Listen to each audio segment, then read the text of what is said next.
اما بعد فقد قال الله تبارك وتعالى كما ورد في سورة لقمان اعوذ بالله من الشيطان الرجيم بسم الله الرحمن الرحيم وَلَقَدْ آتَيْنَا لُقْمَانَ الْحِكْمَةَ أَنِ اشْكُرْ لِلَّهِ وَمَنْ يَشْكُرْ فَإِنَّمَا يَشْكُرُ لِنَفْسِهِ وَمَنْ كَفَرَ فَإِنَّ اللَّهَ غَنِيٌّ حَمِيدٌ وَإِذْ قَالَ لُقْمَانُ لِابْنِهِ وَهُوَ يَعِظُهُ يَا بُنَيَّ لَا تُشْرِكْ بِاللَّهِ إِنَّ الشِّرْكَ لَظُلْمٌ عَظِيمٌ إِلَى قَوْلِهِ یا بنی انها ان تک مثقال حبة من خردل فتكن في صخرة او في السماوات او في الارض یأت بها اللہ ان اللہ لطیف خبیر یا بنی اقم الصلاة وأمر بالمعروف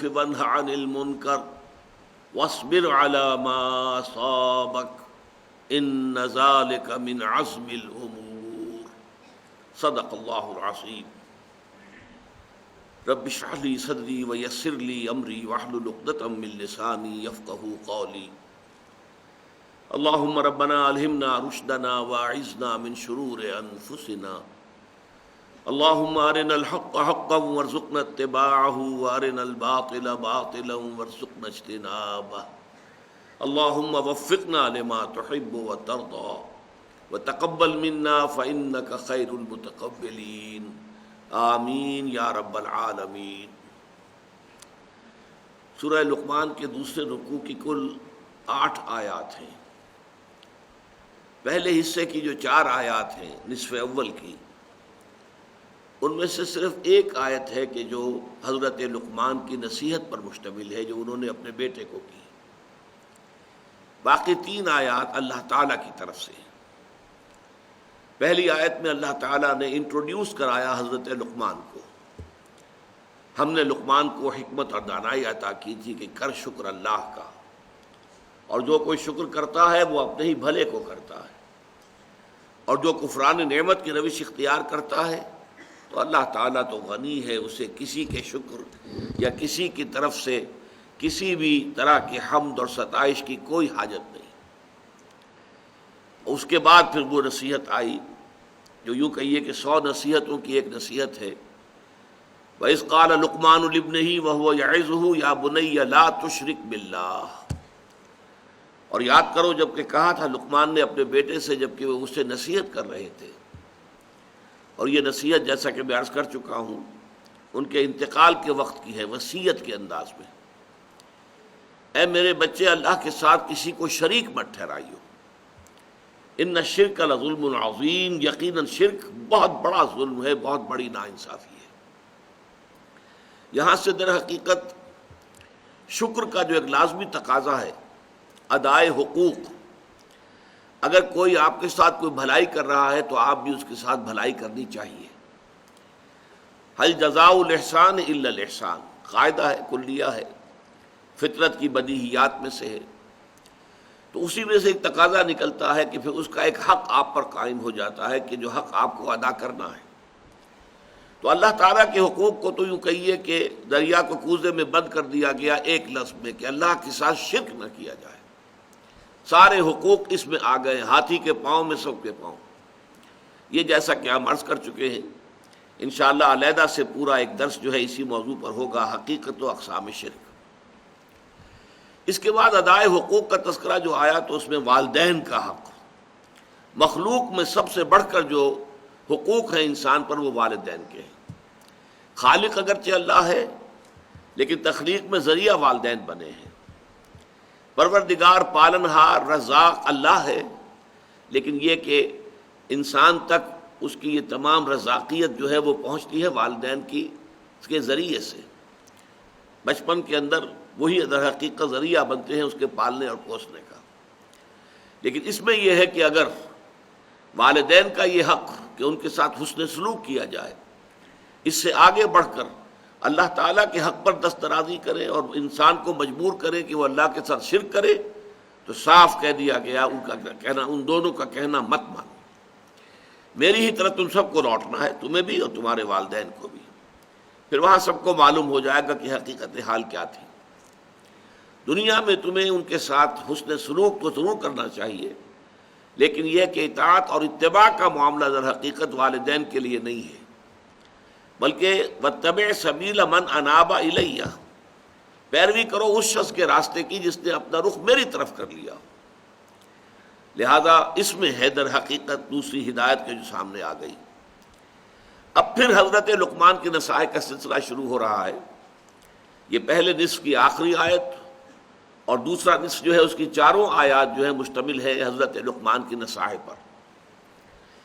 یا بنی انہا ان تک مثقال حبۃ من خردل فتکن فی صخرۃ او فی السماوات او فی الارض یأت بها اللہ ان اللہ لطیف خبیر۔ اے میرے بچے، اگر ہو وہ، اور وہ سے مراد کیا ہے؟ انہا، یہ ہا جو ہے یہاں پر یہ ضمیر قصہ ہے، اس کا کوئی مرجع لفظاً موجود نہیں ہے کہ کس شے کی طرف یہ ضمیر اشارہ کر رہی ہے، یہ گویا کہ خود ایک امپلائڈ ہے، محمود ہے، یعنی نیکی یا بدی، انسانی عمل اگر ہو وہ ایک رائی کے دانے کے ہم وزن، انہا ان تکو مثقال حبۃ من خردل۔ اب ظاہر بات ہے کہ یہ جو تشبیہات دی جاتی ہیں تو یہ ہر زبان کے بولنے والے اپنے مشاہدے کے اعتبار سے تشبیہات اخذ کرتے ہیں۔ مثلا رائی کا دانہ بہت چھوٹی چیز ہے، تو جہاں کسی شے کے بارے میں کہنا وہ بہت چھوٹی چیز ہے تو اسی رائی کے دانے کے ساتھ جو ہے تشبیہ دی جائے گی۔ یا ایک اور ذریعہ تھا عرب میں، یہ جو کیڑیاں ہوتی ہیں چھوٹی چھوٹی، ان کے انڈوں سے جب بچے نکلتے ہیں وہ ایسے اتنے چھوٹے ہوتے ہیں کہ بمشکل دیکھے جا سکیں، دکھائی نہیں دیتے، ان کو ذر کہتے ہیں، اور اس ذر سے لفظ ذرہ بنا ہے۔ تو یہ لفظ جو آتا ہے سورۃ الزلزال میں، فَمَن يَعْمَلْ مِثْقَالَ ذَرَّةٍ خَيْرًا يَرَهُ وَمَن يَعْمَلْ مِثْقَالَ ذَرَّةٍ شَرًّا يَرَهُ۔ مثقال کا لفظ یہاں بھی آیا ہے، وہاں بھی آیا ہے، ہم وزن ہونا۔ تو اگر نیکی یا بدی ذرے کے ہم وزن ہو یا رائی کے دانے کے ہم وزن ہو، فَتَكُنْ فِي صَخْرَةٍ، پھر خواہ وہ کسی چٹان میں ہو، کسی پہاڑ کی کوہ میں داخل ہو کر وہ عمل کیا گیا ہو، او فی السماوات، یا وہ آسمانوں میں ہو، فضا کی پہنائیوں میں یا خلا کی وسعتوں میں کہیں وہ عمل کیا گیا ہو، او فی الارض، یا زمین میں سرنگ لگا کر کئی گہرائی میں جا کر وہ کام کیا گیا ہو، یأت بہ اللہ، اللہ اسے لے آئے گا۔ لے آئے گا سے مراد کیا ہے؟ یعنی اللہ تعالیٰ اس کی جزا یا سزا دے گا، اس کا حساب کتاب ہوگا۔ اعمال انسانی جو ہے وہ ضائع ہونے والی شے نہیں۔ اب یہ دوسرا مسئلہ ہے حکمت کا جو یہاں زیر بحث آ رہا ہے۔ حکمت کے بارے میں جو پہلی نشست تھی اس رکوع کے بارے میں نے عرض کیا تھا، حکمت فطرت سلیمہ اور عقل سلیم کے امتزاج سے وجود میں آتی ہے۔ فطرت اپنی سلامتی پر برقرار ہو، کج نہ ہو گئی ہو، ٹیڑھی نہ ہو گئی ہو، پرورٹڈ نہ ہو گئی ہو، مسخ نہ ہو گئی ہو، اور عقل وہ بھی صحیح سمت میں سفر کر رہی ہو، عقل سلیم ہو، اس پر خواہشات کے پردے نہ پڑ گئے ہوں، شہوات نے کوئی پٹی نہ باندھ دی ہو، تعصب کی پٹی نہ بند گئی ہو، تو اب یہ فطرت سلیمہ اور عقل سلیم مل کر حکمت تک رسائی حاصل کریں گی۔ اب میں نے عرض کیا تھا کہ فطرت کا تقاضا کیا ہے؟ جذبہ شکر، تشکر، کہ اگر آپ کے ساتھ کوئی بھلائی کرے تو آپ کے دل میں اس کے لیے خاص قسم کا تشکر و امتنان کا جذبہ پیدا ہونا چاہیے۔ یہ فطرت ہے۔ نہیں ہوتا ہے تو اس کا مطلب ہے فطرت مسخ ہو گئی، فطرت کے سوتے خشک ہو گئے۔ آپ کو معلوم ہے کہ کنویں کے اندر پانی کے سوتے آتے ہیں، ادھر ادھر سے پانی آتا ہے، لیکن یہ کہ اگر سوتے ہی خشک ہو گئے ہوں تو پانی کہاں سے نکالیں گے آپ؟ تو فطرت کے سوتے خشک ہو گئے ہوں تو آدمی بے حس ہو جائے گا، ناشکرا ہوگا، اسے احساس ہی نہیں ہوگا کہ کسی نے اس کے ساتھ کوئی بھلائی کی ہے۔ فطرت اگر ہے تو شکر کا جذبہ لازماً پیدا ہوگا۔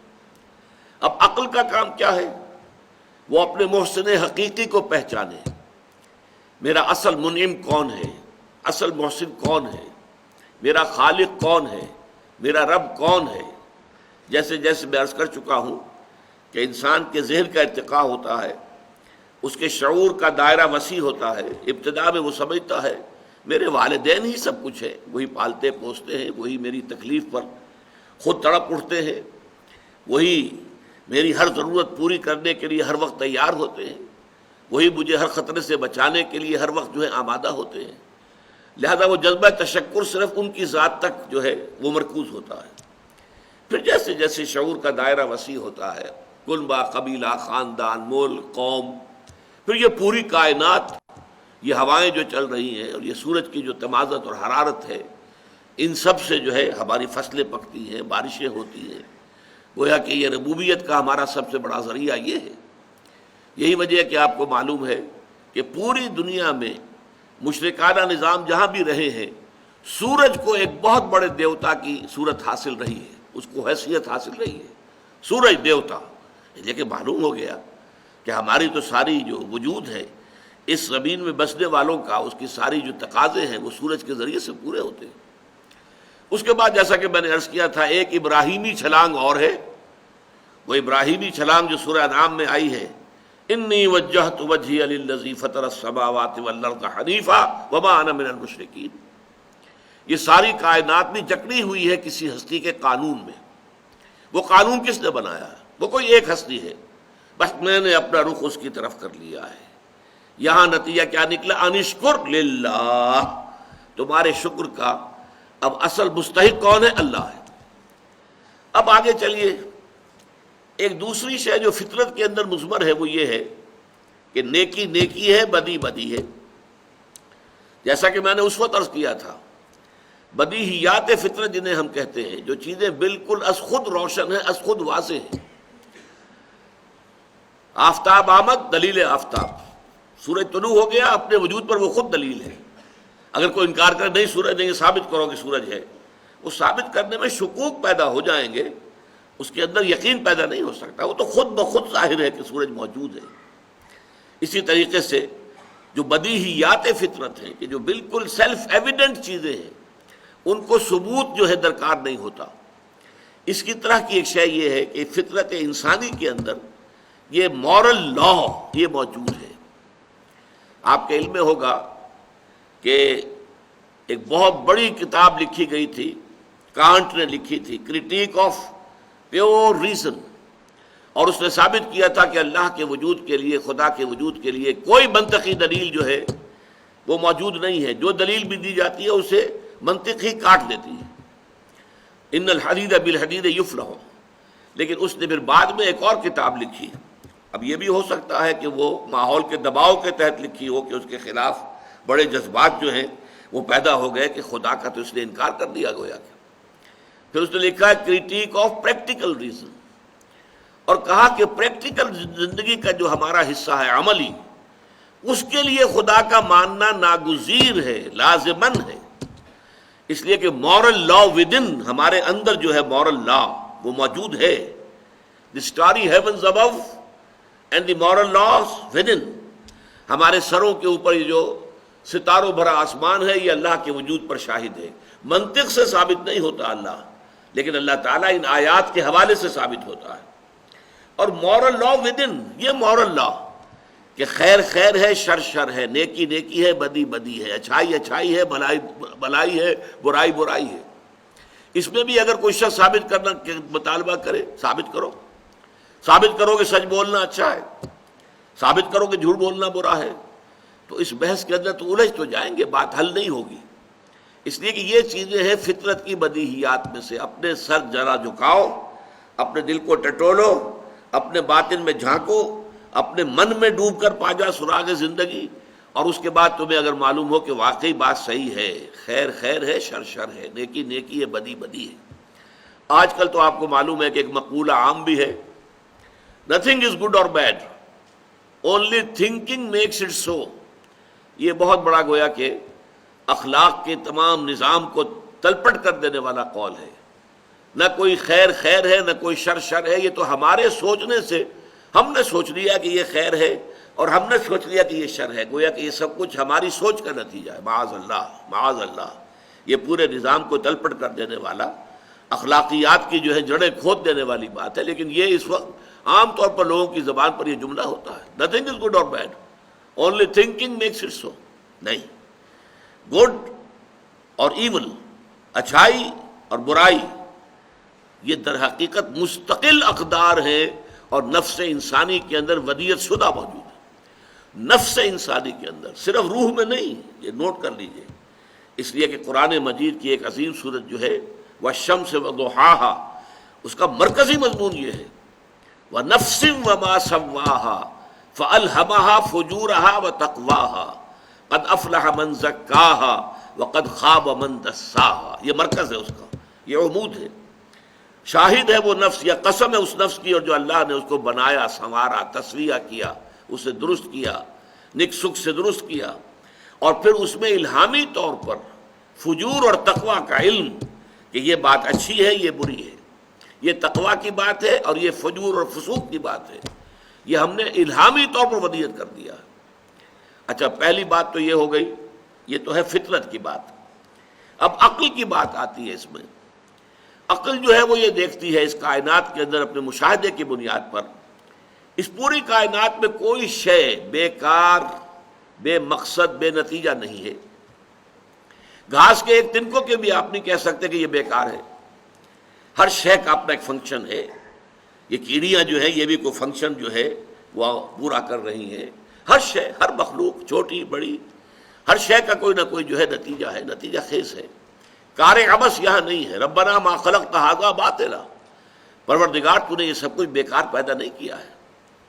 افحسبتم انما خلقناکم عبثا وانکم الینا لا ترجعون، کیا تم نے سمجھا کہ ہم نے تمہیں عبث پیدا کیا، بیکار پیدا کیا؟ نہیں. جب کائنات میں کوئی شے بیکار نہیں تو یہ نیکی اور بدی کا جو سلسلہ ہمارے اندر موجود ہے، اس کا نتیجہ ہمیں اس دنیا میں نکلتا نظر نہیں آتا. نیکوکاروں کے لیے بس اوقات تکالیف ہیں، مصائب ہیں، مشکلات ہیں. سچ بولیے، ہو سکتا ہے کہ آپ کو جیل جانا پڑے، اور جھوٹ بولیں تو آپ اس جیل جانے سے بچ سکتے ہیں. آپ اگر کوئی کلمہ خیر کہتے ہیں، ہو سکتا ہے ریزنٹمنٹ ہو، شدید جو ہے آپ کے خلاف رد عمل آئے. اگر کسی کو کسی بات پر ٹوک دیتے ہیں، غلط بات پر، تو پھر تو یہ ہے کہ اپنی عزت بچا کر وہاں سے جانا شاید مشکل ہو جائے. اور دنیا کے اندر جن کے کوئی اسکروپلز نہیں ہے، کوئی اصول نہیں ہے، کوئی اسکروپلز نہیں ہے، کوئی اصول نہیں ہے، بلکہ یہ کہ داؤ جو لگ جائے، جس وقت لگ جائے، جس طور سے لگ جائے، داؤ لگاؤ. حلال حرام، غلط صحیح، جائز ناجائز، اس سے کوئی بحث نہیں. وہ عیش کر رہے ہیں، دندناتے پھر رہے ہیں. ان کی آج کل عزت بھی ہے.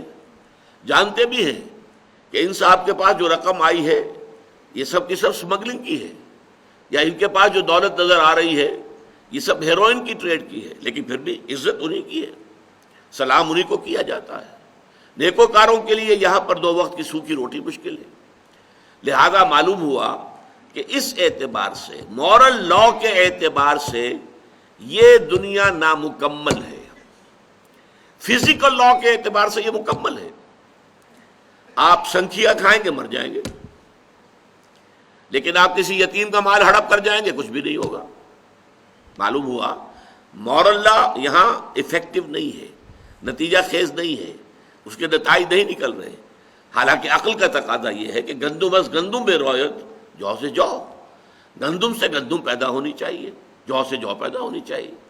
یہ کیسے ہو گیا کہ بھلوں کے لیے تکالیف اور مصائب، مصیبتیں، اور جو کسی بھی اخلاقی اصول کے پابند نہیں، ان کے لیے عیش، آرام، ان کے لیے دنیا میں عزت، وقار، سربلندی. یہ کیوں ہے؟ یہ کیسے ہے ایسا؟ واقعہ یہی ہے. لہذا کوئی اور دنیا ہونی چاہیے جس میں اس مورل لا کے تقاضے پورے ہوں. یہ ہے وہ سارا فطرت اور منطق کا اور عقل کا ارتباط جس سے معاد کا تصور ابھرتا ہے کہ یہ دنیا جو ہے فزیکل لاز کے اعتبار سے مکمل ہے، نتیجہ خیز ہے. فزیکل لاز، آپ انگارہ رکھیے اپنی زبان پر، زبان جل جائے گی. آپ نے جھوٹ بولا، جھوٹی قسم کھائی، زبان پہ چھالا تک نہیں نکلے گا. پھر وہی بات میں دہرا رہا ہوں، فزیکل لاز کے اعتبار سے دنیا مکمل، اس کے نتائج ظاہر ہو جاتے ہیں. لیکن مورل لاز کے اعتبار سے نامکمل.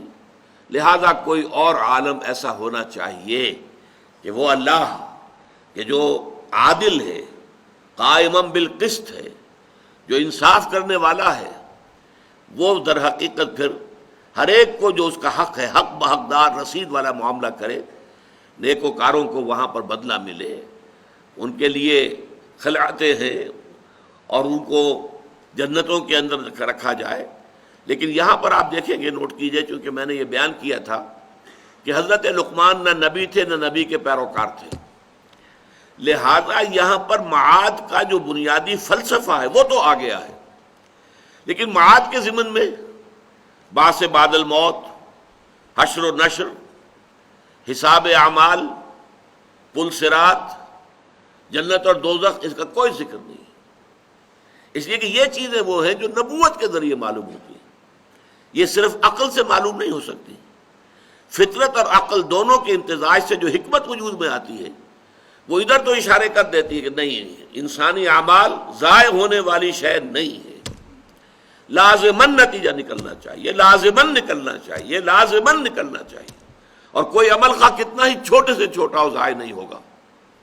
یا بنی انہا ان تکو مثقال حبۃ من خردل، اے میرے بچے، خواہ نیکی اور بدی وہ ہو ایک رائی کے دانے کے ہم وزن، فتکن فی صخرۃ او فی السماوات او فی الارض، پھر وہ کسی چٹان کے اندر وہ عمل کیا گیا ہو، یا کہیں آسمانوں میں، کہیں فضاؤں میں، خلا کی پہنائیوں میں اور وسعتوں میں کیا گیا ہو، اور یا یہ کہ زمین کے پیٹ میں گھس کر کیا گیا ہو، اللہ اسے لے آئے گا. ان اللہ لطیف خبیر، یقیناً اللہ لطیف ہے، نہایت باریک بین ہے، اس کی نگاہ سے کوئی شے چھپی ہوئی نہیں ہے، وہ باخبر ہے، ہر شے کا جاننے والا ہے. یہ ہے حکمت لقمانی کا دوسرا اہم حصہ. پہلا انشکر للہ، اور اللہ تعالیٰ کی شکر کا تقاضا کیا ہے؟ لا تشرک باللہ، اللہ کے ساتھ شرک مت کرنا. ان الشرک لظلم عظیم، وہ بھی فطرت انسانی اور عقل سلیم، ان دو کے امتزاج سے وجود میں آنے والے نتائج تھے. اسی طرح اب یہ معاد کا اجمالی تصور، یہ تفصیلی نقشہ نہیں ہے، جیسا کہ میں نے بارہا آپ کو سنایا حضور کا ایک خطبہ. اب حضور ایک نبی کی حیثیت سے خطبہ دے رہے ہیں. واللہ لتموتن کما تنامون ثم لتبعثن کما تستيقظون ثم لتحسبن بما تعملون ثم لتجزون بالاحسان احسانا وبالسوء سوءا وانها لجنۃ ابدا او لنار ابدا. خدا کی قسم تم سب پر موت طاری ہو جائے گی جیسے کہ روزانہ رات کو سو جاتے ہو، اور پھر تم سب ایک روز اٹھا لیے جاؤ گے جیسے کہ روزانہ صبح کو بیدار ہو جاتے ہو. پھر تمہارا حساب کیا جائے گا، محاسبہ ہوگا تمہارے اعمال کا جو کچھ کہ تم کر رہے ہو، اور اس کے بعد تمہیں بدلہ ملے گا. تجزون بالاحسان احسانا، بھلائی کا بھلا بدلہ ملے گا، وبالسوء سوءا، اور برائی کا برا بدلہ ملے گا. اور وہ بھلا بدلہ کیا ہے؟ وَإِنَّهَا لَجَنَّةٌ أَبَدًا، وہ جنت ہے ہمیشہ ہمیش کے لیے، او لَنَارٌ أَبَدًا، یا پھر جہنم ہے ہمیشہ ہمیش کے لیے. یہ تفاصیل جو ہیں یہ در حقیقت وحی کے ذریعے سے معلوم ہوتی ہے. یہ وحی کے ذریعے سے محمد الرسول اللہ صلی اللہ علیہ وسلم کے علم میں آئیں، اور محمد الرسول اللہ صلی اللہ علیہ وسلم نے لوگوں کو آگاہ کیا. محض حکمت کی بنیاد پر یہ تفاصیل علم میں نہیں آ سکتی. لیکن ایک بات موٹی جو اس کا اصل لب لباب ہے کہ انسانی اعمال ضائع ہونے والی شے نہیں ہے، ان کے نتائج نکل کر رہیں گے، اور چھوٹے سے چھوٹا عمل بھی ضائع نہیں ہوگا، خواہ وہ نیکی کا ہو خواہ بدی کا. وَمَن يَعْمَلْ مِثْقَالَ ذَرَّةٍ خَيْرًا يَرَهُ وَمَن يَعْمَلْ مِثْقَالَ ذَرَّةٍ شَرًّا يَرَهُ. اب آگے چلیے، یہ تو گویا کہ بحث ہو گئی سورہ والعصر میں جو ایمان کی بحث تھی. والعصر ان الانسان لفی خسر الا الذین آمنوا. اب ایمان میں یہاں ایمان باللہ اور توحید اس کا معاملہ آ گیا. ایمان بالمعاد اس کا تذکرہ ہو گیا. ایمان بالملائکہ، ایمان بالکتب، ایمان بالرسل اور انبیاء، اس کا یہاں تذکرہ نہیں ہوگا، اس لیے کہ یہ نبی ہے ہی نہیں، بلکہ یہ تو ایک حکیم انسان ہے، دانا انسان ہے، اپنی فطرت سلیمہ کی رہنمائی میں عقل سلیم سے کام لے کر ان بنیادی حقائق تک پہنچے. لہذا اب اس کے بعد آ رہا ہے وَعَمِلُوا الصَّالِحَاتِ، عمل صالح کے ضمن میں یہاں ایک بات تو ابھی اسی آیت کے اندر اگلی جو ہے آ رہی ہے، اس کے بعد دو باتیں جو ہیں اگلی دو آیات میں آئیں گی۔ یا بنی اقیم الصلاۃ، اے میرے بچے نماز کو قائم رکھیو۔ اب یہاں نوٹ کر لیجئے کہ نماز سے مراد وہ نماز تو نہیں ہو سکتی کہ جو میں اور آپ پڑھتے ہیں۔ یہ نماز جو ہے یہ تو ہم نے محمد الرسول اللہ صلی اللہ علیہ وسلم سے سیکھی ہے۔ آپ سے پہلے حضرت موسیٰ علیہ السلام کی شریعت میں نماز کی کیا شکل تھی ہمیں پورے طور پر معلوم بھی نہیں ہے۔ ظاہر بات ہے یہ نہیں تھی کہ جو ہمیں عطا ہوئی ہے۔ صلو کما رأیتمونی اصلی، لوگوں نماز پڑھا کرو جیسا کہ مجھے دیکھتے ہو میں نماز پڑھتا ہوں۔ تو ہمارے لیے تو نماز یہ 5 نمازیں ہیں، یا کوئی اور اگر نفلی نمازیں پڑھنا چاہیں تو 2 یا 3 اور ہیں۔ لیکن یہ کہ صلاۃ کا اصل مفہوم کیا ہوگا یہاں پر، اس میں ہمیں لغت کی طرف جانا پڑے گا۔ صلاۃ لغت کے اعتبار سے 2 بنیادی مفہوم میں پر حاوی ہے یہ لفظ۔ ایک ایقاد النار، آگ جلانا، حرارت پیدا کرنا، اسی سے لفظ بنا ہے اصطلاح توئے کے ساتھ۔ ویسے باب افتعال ہے لیکن صاد کی مناسبت سے تا جو ہے وہ طا میں بدل گیا ہے، اصطلاح تاپنا۔ یہ آپ کو معلوم ہے کہ سورۃ النمل میں بھی اور سورۃ القصص میں بھی آیا ہے کہ حضرت موسیٰ علیہ السلام جب واپس آ رہے تھے مدین سے مصر کی طرف، تو راستے میں آپ نے دیکھا کہ آگ ہے کہیں نظر آ رہی ہے، اور وہ رات بڑی سرد تھی بہت اور تاریکی تھی، اور وہ کہیں بھٹک بھی گئے تھے، راستہ بھول گئے تھے۔ تو انہوں نے اپنے اہل خانہ سے کہا، اہلیہ بھی تھی، 4 بچے بھی ساتھ تھے، ان کو لے کر جا رہے تھے واپس، کہ آپ یہاں رکیے، مجھے آگ نظر آئی ہے، انی آنست نارا لعلی آتوکم بہا بخبر او قبس، ہو سکتا ہے کہ میں تمہارے لیے وہاں سے کوئی انگارہ لے آؤں، کوئی چنگاری لے آؤں، لعلکم تسقلون، تاکہ تم تاپ سکو، حرارت حاصل کر سکو۔ تو ایقاد النار، آگ جلانا تاکہ حرارت حاصل کی جا سکے، گرمی حاصل کی جا سکے، یہ ایک بنیادی مفہوم ہے صلاح کا۔ دوسرا مفہوم ہے جس پر کہ اجماع ہے اہل لغت کا، کہ صلاح کا لفظ آتا ہے دعا کے لیے، دعا اور مناجات اور تبریک اور تمجید، ان دونوں میں رشتہ کیا ہے کہ دعا کے ذریعے سے، اس لیے کہ صلاۃ ہماری جو ہے اس میں آپ کو معلوم ہے کہ اصل اس کا مرکزی جو جز ہے، بلکہ کئی جزء لا ينفک ہے، وہ سورہ فاتحہ ہے۔ وہ کیا ہے؟ دعا ہے۔ لا صلاۃ لمن لم یقرأ بفاتحۃ الکتاب، حضور نے فرمایا جس شخص نے سورہ فاتحہ کی تلاوت نہیں کی اس کی کوئی نماز نہیں ہوئی۔ یہ دوسرا مسئلہ ہے اختلافی، کہ جب آپ امام کے پیچھے نماز پڑھ رہے ہیں تو آیا آپ کو بھی پڑھنی چاہیے یا نہیں سورہ فاتحہ، یا امام کی قرأت ہی وہ آپ کے لیے بھی کفایت کر جائے گی؟ اس میں مختلف آراء ہیں، لیکن وہ ہمارا اس وقت کا موضوع نہیں ہے۔ لیکن یہ سب کے نزدیک طے شدہ ہے، متفق علیہ ہے، کہ نماز کا جزو لا ینفق سورہ فاتحہ ہے۔ بلکہ ایک حدیث قدسی میں تو کہا گیا ہے کہ یہی اصل نماز ہے۔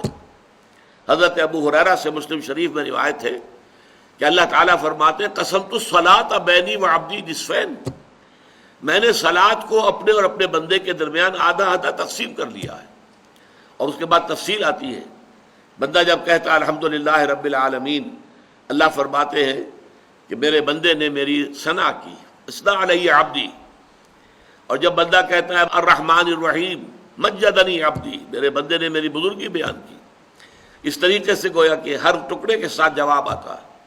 اور لیکن یہ کہ آخری حصہ جو ہے اہدنا الصراط المستقیم صراط الذین انعمت علیہم غیر المغضوب علیہم ولا الضالین، اللہ فرماتا ھذا لعبدی ولعبدی ما سأل، یہ میرے بندے کا حصہ ہے اور میں نے اپنے بندے کو دیا جو اس نے مانگا۔ تو قسمت الصلاۃ بینی و بین عبدی نصفین میں پھر پوری شرح جو ہے وہ سورہ فاتحہ کی، اور سورہ فاتحہ دعا ہے۔ تو صلاۃ کے یہ 2 مفہوم ہیں، ان کے درمیان ربط کیا ہے اس کو سمجھنا چاہیے۔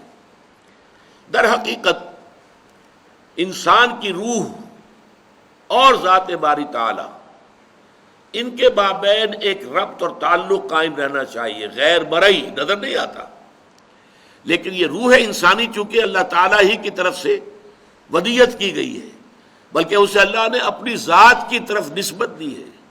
یہ سلونک عن الروح قل الروح من امر ربی، تو ہر روح کا تعلق ذات باری تعالیٰ کے ساتھ ہے، جس کے لیے کہ میں سادہ سی ایک تشبیہ دیا کرتا ہوں، جیسے کہ سورج اور اس کی کرنیں، کروڑ حابیل چلی آئی ہے کرن، زمین تک پہنچ گئی، لیکن سورج سے اس کا رشتہ نہیں ٹوٹتا، سورج سے تعلق برقرار ہے، چاہے یہاں آ گئی ہے کروڑوں میل سفر کر کے۔ اسی طریقے سے روح انسانی کا تعلق جو ہے ذات باری تعالیٰ کے ساتھ ہے، البتہ غفلت کی وجہ سے یوں سمجھیے کہ یہ تعلق ٹھنڈا پڑ جاتا ہے، اس کے اندر وہ حرارت نہیں رہتی، وہ گرم جوشی نہیں رہتی، وہ محبت اور عشق خداوندی کی گرمی جو ہونی چاہیے۔ شاد باد ہے عشق خوش سودائے ماں، اے طبیب جملہ علت ہائے ماں۔ یہ مولانا روم فرما رہے ہیں کہ میرے تو تمام بیماریوں کا جو اصل طبیب ہے، معالج ہے، وہ عشق خداوندی، اللہ کی محبت۔ اور علامہ اقبال نے بھی بہت خوب کہا ہے کہ عقل و دل و نگاہ کا مرشد اولی ہے عشق، عشق نہ ہو تو شرع و دین بت کدے تصورات۔ یہ تمام جو ہے روح جو ہے وہ اللہ کی محبت ہے، جس کو کہا گیا ہے کہ والذین آمنوا اشد حبا للہ، وہ لوگ جو واقعتاً صاحب ایمان ہوتے ہیں وہ شدید ترین محبت کرتے ہیں اللہ تعالیٰ کی ذات کے ساتھ۔ یہ محبت کا رشتہ جب تک استوار نہ ہو، یہ اس میں حرارت موجود نہ ہو، تو چاہے انسان نماز بھی پڑھ رہا ہے، سب کچھ کر رہا ہے، لیکن یہ رسومات بن کر رہ جاتی۔ نماز و روزہ و قربانی و حج یہ سب باقی ہے، تو باقی نہیں ہے۔ اندر سے وہ شے نکل گئی، عشق کی تیغ جگردار اڑا لی کس نے؟ یہ اندر سے جب وہ عشق کی تیغ نکل گئی تو جیسا کہ کہا اقبال ہی نے کہ شوق اگر تیرا نہ ہو میری نماز کا امام، میرا قیام بھی حجاب میرا سجود بھی حجاب۔ ہو تو رہی ہے اٹھک بیٹھک، مشقت ہو رہی ہے، لیکن وہ شوق، وہ محبت، وہ اللہ تعالیٰ کی ذات کے ساتھ انس، وہ اگر نہیں ہے تو ٹھیک ہے، ثواب تو ملے گا۔ آپ نے محنت کی ہے، آپ نے وقت نکالا ہے، آپ نے اس کے لیے جو ہے اپنی مصروفیات کو پیچھے ڈال کر اور آپ نے نماز کے لیے حاضری دی ہے، مسجد میں آئے تو ثواب ملے گا، لیکن وہ نماز کی اصل روح نہیں ہے۔ تو یہاں جو کہہ رہے ہیں حضرت لقمان اپنے بیٹے سے کہ اللہ کو پہچان لینا کافی نہیں ہے، اللہ کے ساتھ ایک مسلسل، اب جس کے لیے میں لفظ استعمال کر رہا ہوں ہاٹ لائن جو آج کل استعمال ہوتی ہے، جب تک ایک ہاٹ لائن برقرار نہیں رہے گی، اسی لیے وہ حرارت کے لیے لفظ آیا صلاۃ۔ صلاۃ وہ ہے در حقیقت جو اپنی روح کے اعتبار سے بندے اور رب کے درمیان ایک ہاٹ لائن کا، یعنی ایک کام کرنے والی شے ہے۔ اسی لیے فرمایا گیا صلاۃ و معراج المومنین، یہ نماز جو ہے اہل ایمان کے لیے معراج کے حق میں ہے، معراج کے درجے میں ہے۔ معراج میں مکالمہ ہوا تھا اور یہی مکالمہ نماز میں ہوتا ہے، میں ابھی آپ کو سنا چکا ہوں۔ بندہ کہتا ہے الحمدللہ رب العالمین، اللہ فرماتا ہے حمدنی عبدی، میرے بندے نے میری حمد کی۔ بندہ کہتا ہے الرحمن الرحیم، اللہ فرماتے مجدنی عبدی، میرے بندے نے میری بزرگی بیان کی۔ بندہ کہتا ہے مالک یوم الدین، اللہ فرماتے اثنا علی عبدی، میرے بندے نے میری ثنا کی۔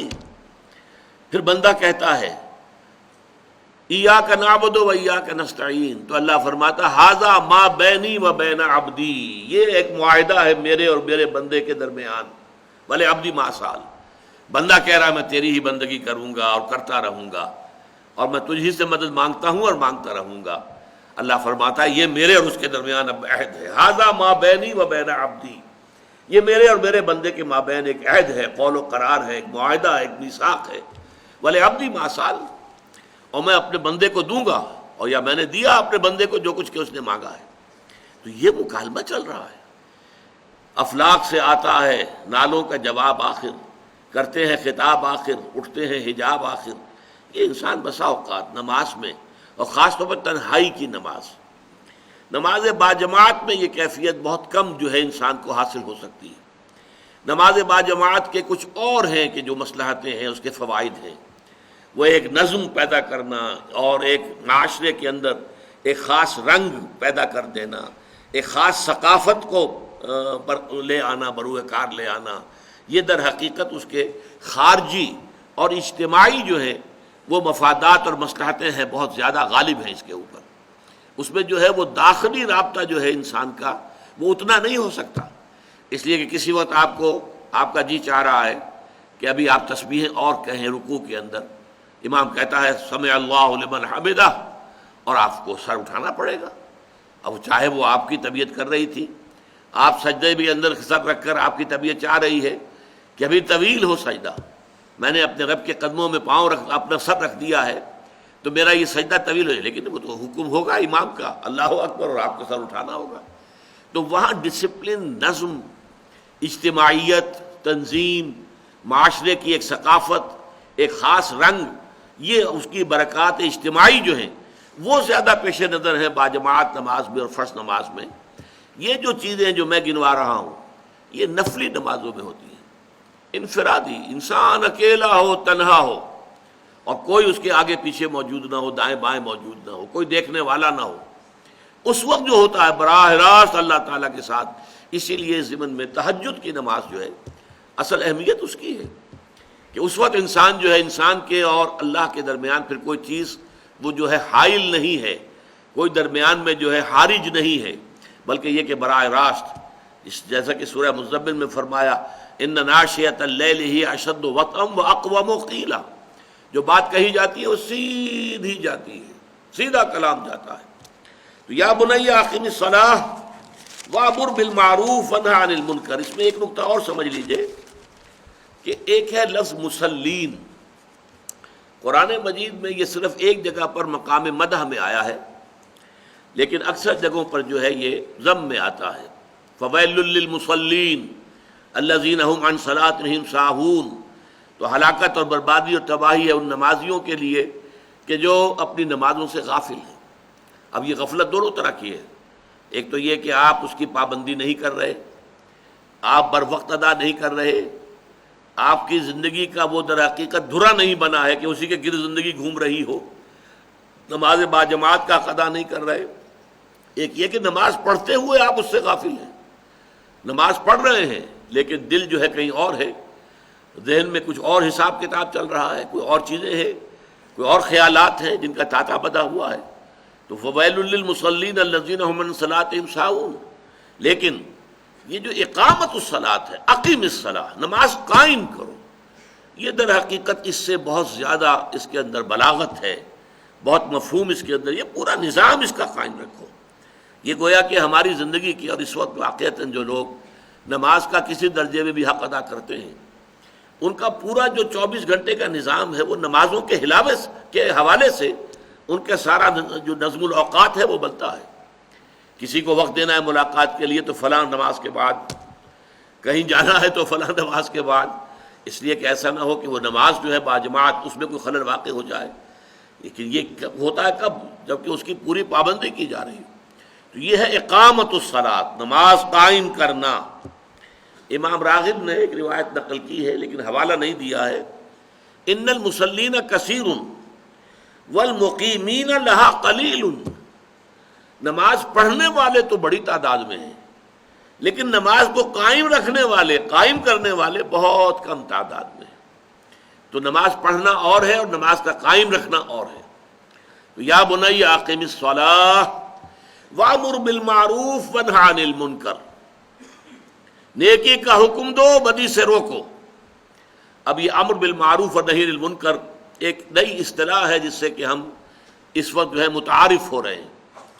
سورۃ العصر میں کیا آیا تھا؟ وَتَوَاصَوْا بِالْحَقِّ، إِلَّا الَّذِينَ آمَنُوا وَعَمِلُوا الصَّالِحَاتِ کے بعد وَتَوَاصَوْا بِالْحَقِّ، وہ حق کی باہم ایک دوسرے کو وصیت کریں، تاکید کریں، حق کا بول بالا کریں، حق کی پرچار کریں، حق کو عام کریں، حق کو پھیلائیں۔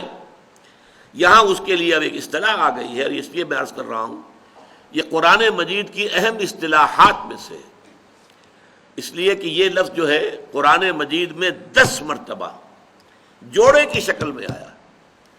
یہ جوڑا ہے، امر بالمعروف نہی عن المنکر، یہ دونوں ساتھ جڑے ہوئے۔ اس لیے کہ ہمارے ہاں بعض لوگ ایسے بھی ہیں کہ جنہیں ایک خیال ہو گیا ہے، غلط یہ لاحق ہو گیا ہے کہ لوگوں پر خام خواہ ان کے غلط کاموں پر تنقید کرنے کا، ٹوکنے کا کوئی فائدہ نہیں ہے، اس سے وہ آپ سے متنفر ہو جائیں گے، پھر وہ آپ کی بات بھی نہیں سنیں گے۔ اس سے بہتر یہ کہ بس بھلائی کی تلقین کرتے رہو، کرتے رہو، کرتے رہو، کرتے رہو، بھلائی کی طرف آئیں گے تو خود بخود برائیاں چھٹ جائیں گی، ختم ہو جائیں گی۔ لیکن یہ فلسفہ بنیادی طور پر حکمت خداوندی کے خلاف ہے۔ اگر ایسا ہی ہوتا تو قرآن مجید میں 10 مرتبہ یہ اصطلاح جوڑے کی شکل میں نہ آتی، 10 مرتبہ۔ اس لیے میں زور دے کر کہہ رہا ہوں کہ اس کو اچھی طرح سمجھیے کہ یہ اصطلاح ہے، نیکی کا حکم دینا، بدی سے روکنا۔ اب یہاں بھی وہ فطرت کی بات آ جائے گی تیسرے درجے میں۔ یہاں نیکی کا لفظ نہیں آیا، معروف کا لفظ آیا ہے۔ معروف کسے کہتے ہیں؟ فطرت کے نزدیک پہچانی ہوئی شے، فطرت جسے پہچانتی ہے کہ یہ اچھی ہے۔ معرفت کے معنی پہچان ہے، فطرت کے اندر جو ہے یہ معرفت اور یہ پہچان، یہ ودیعت شدہ ہے۔ فطرت سرٹیفائی کرتی ہے کہ ہاں یہ کام اچھا ہے، اور فطرت جو ہے وہ فیصلہ کرتی ہے کہ نہیں یہ برا ہے، اس سے اباح کرتی ہے فطرت۔ برائی سے فطرت انسانی جو ہے اگر وہ اپنی صحت پر برقرار ہے، پھر میں عرض کروں گا جو میں بار بار دہراتا ہوں، فطرتیں مسخ بھی ہو جاتی ہیں۔ غلط کام کرتے کرتے کرتے کرتے کرتے فطرت مسخ ہو جاتی ہے، روح مر جاتی ہے۔ جیسے کہ حضور نے فرمایا مثال دے کر کہ اگر ایک شخص کوئی برا کام کرتا ہے تو اس کے دل کے اوپر ایک سیاہ داغ پڑ جاتا ہے۔ اب اگر وہ توبہ کرتا ہے تو داغ دھل جائے گا، لیکن نہیں کرتا، پھر کرتا ہے برا کام، پھر ایک داغ اور پڑ جائے گا، پھر کرتا ہے پھر داغ، پھر کرتا ہے پھر داغ، ہوتے ہوتے پورا دل سیاہ ہو جاتا ہے۔ اور پھر آپ نے اپنی مٹھی بند کر کے یوں دکھایا، پھر دل اس طرح بند ہو جاتا ہے، یعنی اب اس میں کوئی خیر داخل نہیں ہو سکتا۔ اور اسی پر پھر ہوتا ہے جیسے تھیلی کو بند کرنے کے بعد مہر لگائی جاتی ہے، خط کو بند کرنے کے بعد اس کے اوپر مہر لگائی جاتی ہے، ایسے ہی ختم اللہ علی قلوبہم وعلی سمعہم وعلی ابصارہم غشاوہ، اس کے بعد دلوں کے اوپر مہر کر دی جاتی ہے۔ تو یہ کیفیت جو ہے یہ ہے فطرت کے مسخ ہو جانے کا وہ مرحلہ کہ جس میں اب فطرت مسخ ہو گئی، ضمیر مر گیا، روح مردہ ہو گئی۔ لیکن اس سے پہلے پہلے جب تک کہ ضمیر زندہ ہے، روح میں ابھی زندگی ہے، اے دل زندہ تو نہ مر جائے، مجھے یہ ڈر ہے دل زندہ تو نہ مر جائے، کہ زندگانی عبارت ہے تیرے جینے سے۔ تو دل جب تک زندہ ہے اور جب تک کہ انسان کا ضمیر جو ہے وہ برقرار ہے تو وہ پہچانتا ہے کہ ہاں یہ اچھی شے ہے۔ اس پہچان کے لفظ کو معروف، پہچانی شے، جانی پہچانی شے۔ اچھا اس میں بھی دیکھیے ایک بڑی پیاری حدیث ہے، حضور نے فرمایا الاسم ما حاک فی صدرک وکرہت ان یطلع علیہ، گناہ یہ ہے کہ جس پر تمہارے دل میں خلجان پیدا ہو جائے کہ یہ میں نے کیا کر دیا، یہ تو مجھے نہیں کرنا چاہیے تھا۔ ما حاک فی صدرک، تمہارے دل کا اطمینان جو ہے وہ منتشر ہو جائے، اس میں بے چینی پیدا ہو جائے، خلجان پیدا ہو جائے۔ وَكَرِهْتَ أَن يُطَّلَعَ عَلَيْهِ، اور تم اسے ناپسند کرو کہ لوگوں کے علم میں آئے کہ اس نے یہ کام کیا ہے۔ اب یہ گویا کہ دونوں اعتبارات سے، انفرادی سطح پر بھی فطرت انسانی جو ہے وہی طے کرے گی کہ کیا اچھائی ہے کیا برائی ہے۔ جو اس کی جانی پہچانی شے ہے وہ معروف ہے، اور جو جس سے وہ اباح کرتی ہے، جس سے انکار کرتی ہے، نہیں یہ ٹھیک کام نہیں ہے، برا کام ہے، وہ منکر ہے۔ اور اجتماعی سطح پر بھی ایک معاشرہ جو صحیح بنیادوں پر استوار ہو چکا ہو، اس معاشرے میں آپ کو یہ شکل نظر آئے گی کہ معاشرے کے اندر نیکی کا ایک تصور قائم ہوگا، اور آپ نہیں چاہیں گے اگر آپ سے کوئی حرکت سرزد ہو گئی ہے تو آپ چاہیں گے لوگوں کی نگاہ میں نہ آئے، کیونکہ لوگوں کا فیصلہ بحیثیت مجموعی درست ہوگا اس کے بارے میں۔ تو گویا کہ یہ ووٹ آف کانفیڈنس ہے in the human nature as well as human society.